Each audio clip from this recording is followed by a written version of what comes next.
Buenos días, señores y señoritas estudiantes. Bienvenidos a la unidad 3. Hasta ahora hemos visto cómo se recolecta la información, las fuentes humanas, las fuentes técnicas, pero ahora entramos en el corazón de la inteligencia, en la verdadera cocina, el análisis de la información y la inteligencia criminal. Y quiero ser muy claro desde el inicio, el equipo más sofisticado, la mejor base de datos o el informante más infiltrado no sirven de absolutamente nada si la persona que recibe esa información, el analista, no sabe pensar. Y más importante aún, si no sabe cómo su propio cerebro le está mintiendo. Hoy vamos a empezar con el enemigo más difícil que van a enfrentar en su carrera. No es el crimen organizado, no es el narcotráfico. El enemigo más peligroso está aquí dentro. El profesor se toca la sien. Hablamos del problema de los sesgos cognitivos. Un sesgo cognitivo es, en términos sencillos, un atajo mental.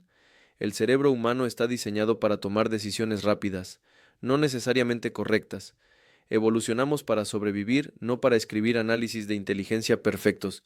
Estos atajos nos ayudan a decidir si esa sombra es un depredador o solo un arbusto. En la vida cotidiana, estos sesgos son inofensivos. Por ejemplo, si ustedes quieren comprar un nuevo celular y ya tienen una marca favorita, ¿qué hacen? Buscan en internet reseñas que digan que ese celular es bueno. No buscan las reseñas que dicen que es malo. Eso es un atajo. En la vida civil, lo peor que pasa es que gastan mal su dinero. En la inteligencia policial, un sesgo cognitivo puede llevar a una operación fallida, a la fuga de un objetivo de alto valor, o peor, a culpar a un inocente. El primer sesgo, y en mi experiencia el más destructivo en una investigación policial, es el sesgo de confirmación. Este sesgo es la tendencia natural, casi instintiva, a buscar, interpretar y recordar la información de manera que confirme lo que ya creemos, y al mismo tiempo ignoramos, descartamos o minimizamos activamente cualquier evidencia que contradiga nuestra hipótesis inicial. En el trabajo policial, esto tiene un nombre muy conocido, la visión de túnel. Les pongo un ejemplo contextualizado aquí en Ecuador. Supongamos que ocurre un robo a mano armada en un restaurante en una zona comercial de Guayaquil. Es un caso mediático. El primer informe preliminar, basado en un testigo tembloroso, dice que los asaltantes parecían miembros de la banda Los Lobos. En ese instante, el sesgo de confirmación se activa en el equipo investigador. ¿Qué hacen? Empiezan a buscar conexiones con los lobos, revisan las cámaras buscando tatuajes o símbolos de esa banda, buscan en sus bases de datos a miembros de los lobos que vivan cerca. Si aparece otro testigo y dice, no, yo les escuché hablar y tenían un acento extranjero, no eran de aquí, el investigador con visión de túnel dirá, ah, el testigo está confundido, estaba oscuro, no sabe lo que oyó.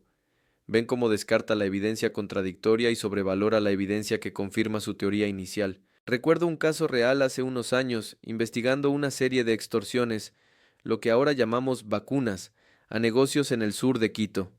El equipo estaba convencido de que era un delincuente local, un alias conocido que recién había salido de la cárcel. Todo el esfuerzo de inteligencia se centró en él, pero había datos que no cuadraban. La logística de los cobros era muy sofisticada para este sujeto. El equipo lo ignoró. Perdieron 2 meses vitales siguiendo a ese sospechoso, solo porque fue la primera hipótesis. Resultó ser una célula que operaba desde otra provincia. El sesgo de confirmación nos hizo perder tiempo valioso. Muy pegado a esto viene el segundo problema, el anclaje. Este sesgo es la tendencia a depender excesivamente de la primera pieza de información que recibimos. Esa primera información se convierte en un ancla que fija nuestro juicio y toda la información posterior se interpreta en relación con esa ancla, aunque el ancla esté equivocada. El ejemplo clásico en la vida diaria es la negociación. Si usted va a un mercado de artesanías en Otavalo a comprar un tapiz y el vendedor le dice, cuesta $200, ese 200 es el ancla. Aunque usted sepa que ese tapiz vale 50, su cerebro ya está anclado en 200. Si logra bajar el precio a 100, usted siente que hizo un gran negocio, pero sigue pagando el doble de su valor real. El ancla distorsionó su percepción del precio. En la inteligencia policial, el ancla suele ser el parte policial inicial. Pensemos en un hallazgo en una zona rural de Manabí. Llega el primer patrullero a la escena. El agente, quizás con poca experiencia en homicidios, mira la escena rápidamente y reporta por radio: posible suicidio. Esa palabra, suicidio, se convierte en el ancla. Cuando el analista de inteligencia recibe el caso, ya tiene esa ancla mental. Empezará a buscar si la víctima tenía deudas, si tenía problemas amorosos, pero ¿qué pasa si la evidencia balística no cuadra? Si hay signos de lucha que el primer agente no vio, el analista tendrá que hacer un esfuerzo consciente y enorme para elevar esa ancla y considerar un homicidio. Si no lo hace, toda la investigación se irá por el camino equivocado, solo por esa primera palabra en el informe inicial. Finalmente, para esta clase, quiero que entiendan la heurística de disponibilidad. Este es un atajo mental donde sobreestimamos la importancia o la probabilidad de eventos que son fáciles de recordar. Si algo es reciente, muy vívido o muy cubierto por los medios, nuestro cerebro asume que es más común de lo que realmente es. El ejemplo clásico es el miedo a volar. Si ocurre un accidente aéreo, las noticias lo cubren 24/7. Es dramático, es visual. Durante las siguientes semanas mucha gente tendrá miedo de subir a un avión, pero la realidad estadística es que es miles de veces más probable morir en un accidente de tránsito yendo al aeropuerto que en el avión. Pero como los accidentes de auto son comunes, no son disponibles en nuestra memoria. El accidente aéreo, aunque raro, es muy disponible. En el contexto ecuatoriano, esto es un problema gravísimo para la asignación de recursos. Supongamos que en una semana ocurren 2 casos muy violentos de sacapintas en Quito. Los videos se viralizan, hay indignación pública, los medios presionan. El mando policial, cayendo en la heurística de disponibilidad, puede decidir: quiero a todas las unidades de inteligencia investigando sacapintas. Pero el analista de inteligencia debe ver los datos fríos. Debe revisar la estadística delictual de los últimos 6 meses. Quizás esos 2 casos fueron un pico anómalo, y el problema real y crónico en ese distrito sigue siendo el robo a domicilios o el microtráfico. Pero como el robo a domicilio no es tan disponible, tan mediático, como el sacapintas violento, se corre el riesgo de desviar recursos vitales de un problema crónico para atender uno agudo, pero quizás aislado. El trabajo del analista es usar la estadística real para contrarrestar la anécdota mediática.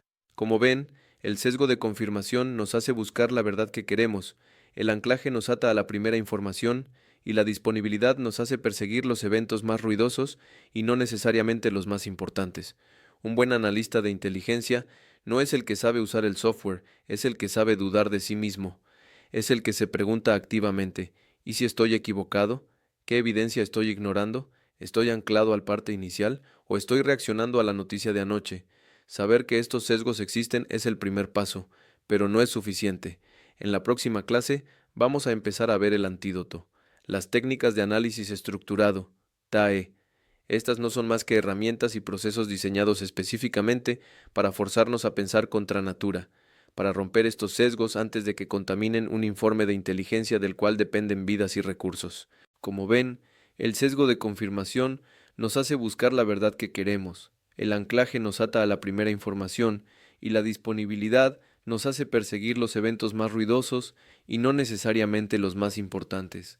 Un buen analista de inteligencia no es el que sabe usar el software, es el que sabe dudar de sí mismo, es el que se pregunta activamente: ¿y si estoy equivocado?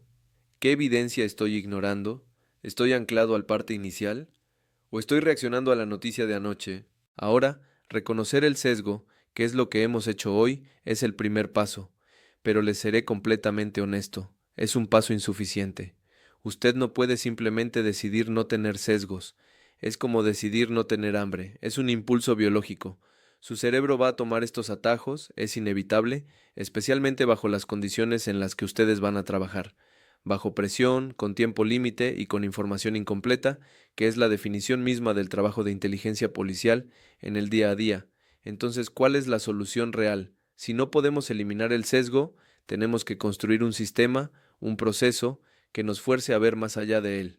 Y ese sistema es precisamente el tema central de este contenido, las técnicas de análisis estructurado, o TAE. La palabra clave aquí, señores estudiantes, es estructurado. ¿Por qué estructurado? Porque estas técnicas son, en esencia, recetas para pensar. Son metodologías formales, escritas, paso a paso, que nos obligan a ir en contra de nuestros instintos, nos obligan a hacer el trabajo mental que nuestro cerebro, por naturaleza perezoso, no quiere hacer. Les doy un ejemplo conceptual antes de que terminemos para que vean la diferencia. Mencioné el sesgo de confirmación, ese peligroso enamoramiento de nuestra primera hipótesis. La técnica específica que combate esto se llama análisis de hipótesis competitivas o ACH. ¿Qué nos obliga a hacer? Nos obliga a tomar nuestra hipótesis favorita, por ejemplo, la banda Los Lobos cometió el robo, y ponerla por escrito en una matriz, pero crucialmente nos obliga a ponerla justo al lado de otras hipótesis alternativas que debemos generar, como fue un autorrobo por el seguro, fue una banda nueva de extranjeros o fue un crimen pasional disfrazado de robo.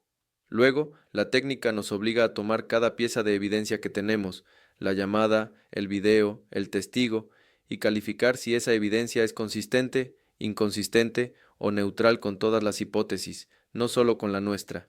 Este simple acto de estructurar el análisis, de forzarnos a ver cómo la evidencia que confirma nuestra teoría también podría ser consistente con otra teoría, rompe de inmediato la visión de túnel. Es un proceso antinatural, sí. Es más lento que seguir una corazonada también, pero es la única defensa probada contra el sesgo de confirmación. Lo mismo aplica para el anclaje. En lugar de aferrarnos al primer informe, usamos técnicas como la lluvia de ideas estructurada, structured brainstorming. No es solo sentarse a lanzar ideas, es un proceso formal donde forzamos al equipo a generar docenas de explicaciones alternativas antes de empezar a evaluar la primera. Al generar volumen, el ancla inicial pierde su poder y se convierte simplemente en una idea más de muchas. Estas técnicas, las TAE, no son magia, son disciplina, son el equivalente intelectual a la lista de verificación que usa un piloto antes de despegar.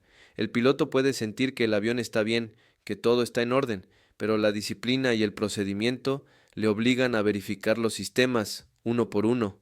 El analista de inteligencia puede sentir que el sospechoso es culpable, pero las TAE le obligan a verificar las hipótesis alternativas antes de comprometer recursos, tiempo y, potencialmente, la libertad de alguien. Ese es el nivel de profesionalismo al que debemos aspirar en la inteligencia policial. Nuestro trabajo no es sobre corazonadas o instintos de buen policía, es sobre procesos rigurosos, auditables y diseñados científicamente para mitigar el error humano. ITESUT, Instituto Superior Tecnológico Universitario de Transporte.